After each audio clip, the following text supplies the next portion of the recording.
Hello everyone, welcome. सो अभी last के कुछ कुछ वीडियोस में हम लोगों ने ये देखा कि अगर किसी भी प्रोबेबिलिस्टिक मॉडल को कंस्ट्रक्ट करना है तो उसके लिए दो चीज़ ज़रूरत है, राइट। पहला क्या है कि हम उस अनसर्टेन सिचुएशन के सारे जो पॉसिबल आउटकम है उसको लिस्ट कर सकें, राइट।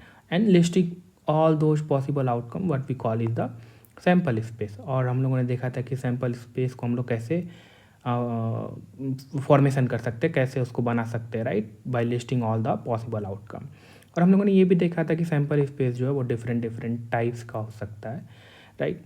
तो ये तो पहला स्टेप था। दूसरा स्टेप क्या है कि अब जो भी मैंने सैम्पल स्पेस में आउटकम्स, पॉसिबल आउटकम्स को, ऑल पॉसिबल आउटकम्स को लिस्ट किया है, अब ये कैसे पता चलेगा कि which one is more likely, which one is less likely और इक्वली लाइकली, राइट। अब ये चीज़ पता करने के लिए हम लोग क्या करते हैं, हम लोग हर एक पॉसिबल आउटकम को प्रोबेबिलिटी असाइन करते हैं, right. So that is the second step, right. And हम लोग ये देखेंगे कि अब देखो कि ये प्रोबेबिलिटी असाइन करने से पहले है ना, हम एक पहले बात कर लेते हैं जो कि एक तरह से समझो तो डिफ़िकल्टीज़ है in case of the sample space जब आपका कंटिन्यूस है, राइट। अब वो डिफ़िकल्टीज़ क्या है अभी हम लोग उस पॉइंट पे डिस्कस करते हैं। सो लास्ट टाइम हम लोग इस ये जो एग्जाम्पल था सैम्पल स्पेस का, कंटिन्यूस सैम्पल स्पेस, इसके बारे में डिस्कस कर रहे थे, राइट। तो इसी एग्जाम्पल को लेते हैं और देखते हैं कि क्या डिफ़िकल्टीज़ होगा while assigning the probabilities, right. So ये था आपका टारगेट, राइट। और इस टारगेट का जो एरिया है that is 1 square metre, right. और हम लोग क्या कर रहे थे कि कोई भी एरो से इस टारगेट पे हिट कर रहे थे और जो भी पॉइंट पे हिट कर रहे हैं उस पॉइंट को हम लोग जो है रिकॉर्ड कर ले रहे हैं in form of the X Y coordinate, right. So now question is what will be the probability. So question क्या है कि what is the probability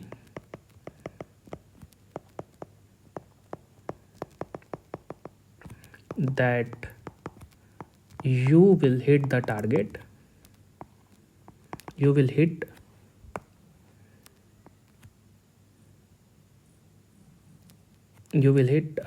exactly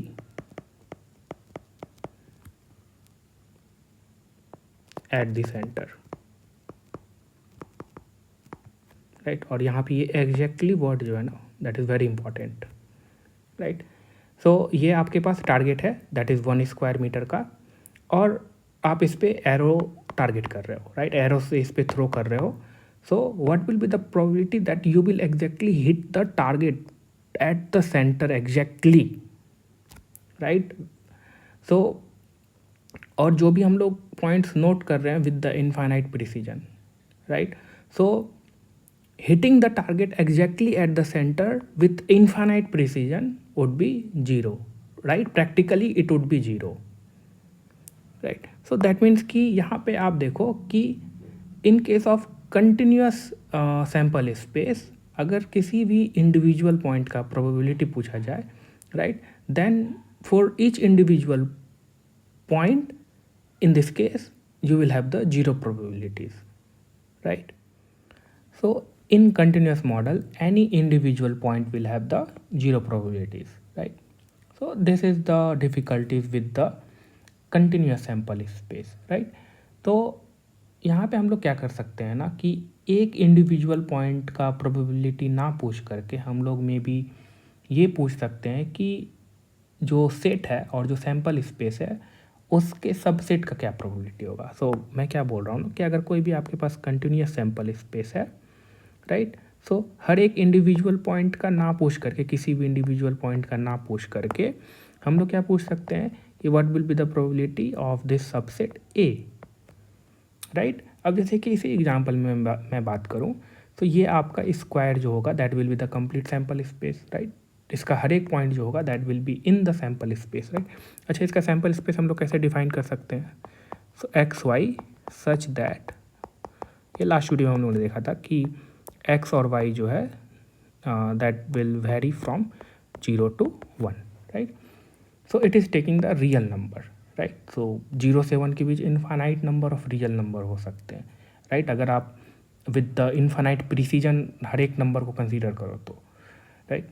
तो हाँ, यहाँ पे मैं अब क्या बोल रहा था कि इस चीज़ को मैं डिस्कस कर रहा था कि अब मैं यहाँ पे हर एक पॉइंट का मतलब कि ये ना पूछूं कि एग्जैक्टली जो है सेंटर पे ना हिट करे, तो मैं ये पूछ सकता हूँ, ऐसा इस तरह का क्वेश्चन मैं फ्रेम कर सकता हूँ कि what will be the probability कि आपका जो एरो है और वो जो है upper half of this target hit कर सके, right. Then you can answer कि that probability will be half, क्योंकि ये आपका अपर हाफ हो गया, ये आपका आधा बच गया. देन मैं क्या पूछ रहा हूँ कि what will be the probability that your target will hit somewhere here, upper half of the target, right. That then you can say that will be the half, right. अब देखो कि हर एक इंडिविजुअल पॉइंट का probability 0 है, but still this particular subset, ये क्या होगा, ये वाला पार्ट जो होगा सबसेट होगा, subset has the some non zero probabilities, right. So यहाँ पे इस पॉइंट को मैं नोट कर लेता हूँ. सो सेम पॉइंट मैंने लिखा है कि instead of assigning the probabilities to individual point we assign the probabilities to subset. तो आप जो प्रोबेबिलिटी असाइन करोगे that assignment will goes to subsets, right. And वो subset A B that could be any subset, right. So okay, now let me introduce one more term. So अभी तक आप लोगों ने देखा होगा कि ये आपने सैम्पल स्पेस को लिस्ट किया, राइट. सो सॉरी, आपने जो भी पॉसिबल आउटकम है उसको लिस्ट किया, right. That is what we call the sample space, right. But at the end of the experiment कोई ना कोई एक ऐसा आउटकम है जो कि अकर होगा, राइट. एंड ये जो भी मैंने लिस्ट किया है, right, we can say that this is a subset of this particular set, right. चाहे वो कंटिन्यूस के केस में हो चाहे किसी भी के केस में. जैसे कि इस एग्जांपल में ही एट द एंड कोई ना कोई एक तो अकर होने वाला है, कोई ना कोई एक तो अकर होने वाला है, right. And this is also a subset of this particular sample space और this particular set, right. Occurrence of thing is what we call is the event. So event मतलब क्या, घटना. तो कोई ना कोई घटना तो घटित होगा, राइट. सो यहाँ पे टर्मिनोलॉजी क्या है कि this subset is nothing but the event, right. Event कहने का मतलब क्या है कि घटना. और if we are doing some experiment at the end कोई ना कोई घटना घटित होगा. और अगर हमने सारे पॉसिबिलिटीज़ को ऑलरेडी इसमें कैप्चर किया है तो इस सेट में से ही कोई ना कोई एक घटित होगा, राइट. कोई ना कोई एक इवेंट अकर होगा, right. So event is nothing but subset of a sample space, right. So this is the terminology that we wanted to introduce, right. So this event is a subset of a sample space, that is clear. और जो भी हम लोगों ने यहाँ देखा कि एक तो कंटिन्यूस केस में डिफ़िकल्टीज था इंडिविजुअल पॉइंट के साथ लेकर के. सो हमने देखा कि जो भी प्रोबेबिलिटीज़ का जो असाइनमेंट होगा that assignment will be to a event और अ सेट और you can say subset, right. So this probability will be a function of nothing but if we are looking in terms of the sets, then this probability is a function of this subset or a set or a event, right. Okay, now this, I think this event is clear to you. So this event is nothing but a subset of a sample space, right, and these probabilities are assigned to this event. Now अब हम लोग इस probability assignment के बारे में बात करते हैं. That is the core thing of this lecture. सबसे पहला पॉइंट क्या है ना कि ये प्रोबेबिलिटी असाइनमेंट आप आर्बिट्री किसी भी तरह से नहीं कर सकते हो, right. You need to follow certain rules and those rules are known as the axioms of the probability, right. और ये जो रूल्स या एक्सियम्स है ना प्रोबेबिलिटी के, वो काफ़ी ऑब्वियस है, राइट। जैसे कि अगर मैं बोलूँ कि किसी इवेंट ए और किसी सबसेट ए का प्रोबेबिलिटी निगेटिव है, -1 है, तो इससे आप कुछ मीनिंगफुल निकाल सकते हो? नहीं निकाल सकते हो, राइट। मतलब कि अगर मुझे पहला एक्सियम्स बताना होगा तो that is of the non negativity, कि मतलब कोई भी प्रोबेबिलिटी जो है किसी भी इवेंट ए का प्रोबेबिलिटी जो है वो ग्रेटर देन इक्वल्स टू 0 होगा, राइट। अब देखो कि ये जो 0 प्रोबेबिलिटी है ना, अगर मान लो किसी इवेंट ए का प्रोबेबिलिटी अगर 0 है, दैट मीन्स कि वो क्या बता रहा है कि practically this event can not occur, right. और इसी तरह से अगर किसी प्रोबेबिलिटी ऑफ इवेंट ए का अगर प्रोबेबिलिटी 1 है, ये क्या बता रहा है कि this practically this event is certain, right. So दूसरा जो प्रॉपर्टी है आपका, कि अगर मान लो कि अगर आप फाइंड कर रहे हो सेट जो कि इटसेल्फ सैम्पल स्पेस है, इसका probability that will be equal to 1, because ये सर्टेन इवेंट है। क्यों सर्टेन इवेंट है? क्योंकि अगर आपके पास ये सैम्पल स्पेस है ओमेगा, राइट, और बाय डेफिनेशन इस सैम्पल स्पेस का डेफिनेशन क्या है कि आप क्या कर रहे हो, इसमें जितने भी पॉसिबल आउटकम्स है आप उनको लिस्ट कर रहे हो, मतलब कोई भी एक आउटकम ऐसा छूट नहीं रहा है। अगर मैं पूछूं कि what will be the probability that happening of this set, happening of this sample space, तो इसमें से कोई ना कोई तो एक अकर होगा ही, क्योंकि सैम्पल स्पेस में सारे पॉसिबल आउटकम हैं। तो I am certain about that is why we have given this probability assignment as a 1।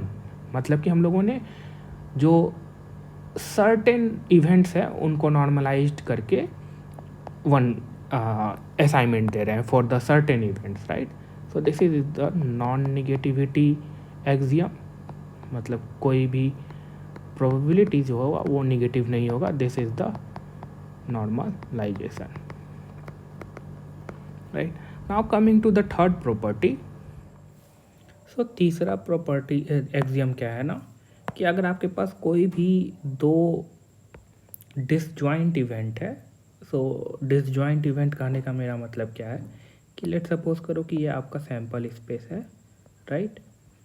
So this is event A और subset A and this is B, right.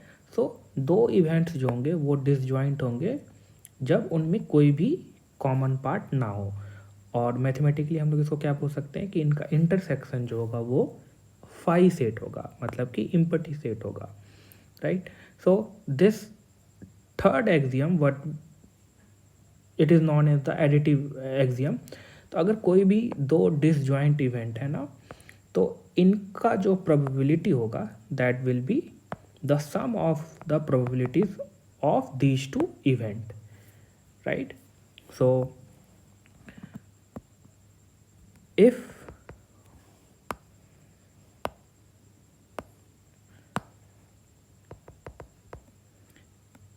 event A and B are disjoint, that is A intersection B is equals to phi set, right। अच्छा, ये जो property है ना इसको अभी हम लोग आगे भी देखेंगे, राइट। But as of now A और बी को हम लोग दो इवेंट देख रहे हैं एंड दो इवेंट जो है वो डिसजॉइंट इवेंट है, राइट। दैट मीन्स कि इनमें कोई भी कॉमन पार्ट नहीं है। तो इनका जो प्रोबेबिलिटी होगा दैट मीन्स कि probability of this event A union B, right, that will be equal to the probability in that will be the equal to the sum of the individual probability। मतलब कि probability that event A will occur or event B will occur, that probability will be equal to the sum of the individual probability if A and B are disjoint. So same thing I have written mathematically, right? A union B मतलब क्या, या नहीं तो event A अकर होगा या नहीं तो event B अकर होगा, right? And what will be the probability that event A या event B will occur, that will be equal to the sum of the individual probability if A and B are the disjoint event, right? और इसका हम लोग बाद में भी देखेंगे when, so if I have, so these three axioms, right? कोई भी probability अगर इन थ्री axioms को follow कर रहा है then I have the legitimate probability, right? So any probability law if following these three axioms, right, then we will have the legitimate probability, right? अब इसके अलावा भी बहुत सारे axioms हैं, right? बट वो क्या है, वो इन जो तीन बेसिक एग्जाम्स है इन्हीं का एक्सटेंसन है। जैसे कि अभी आप देखोगे कि हम लोग इन दोनों को कंबाइंड करके ये बोल सकते हैं कि प्रोबेबिलिटी, किसी भी इवेंट का प्रोबेबिलिटी जो होगा वो 0 से 1 के बीच होगा, right? That could B one of the exams also, but these if we have these three, if any probability law following these three axioms, then that probability law is a legitimate probability law or legitimate probability assignment, right? Okay, next video में हम लोग देखेंगे कि इन्हीं और भी properties देखेंगे that we could have from these three basic axioms. That is all in this video. Thank you.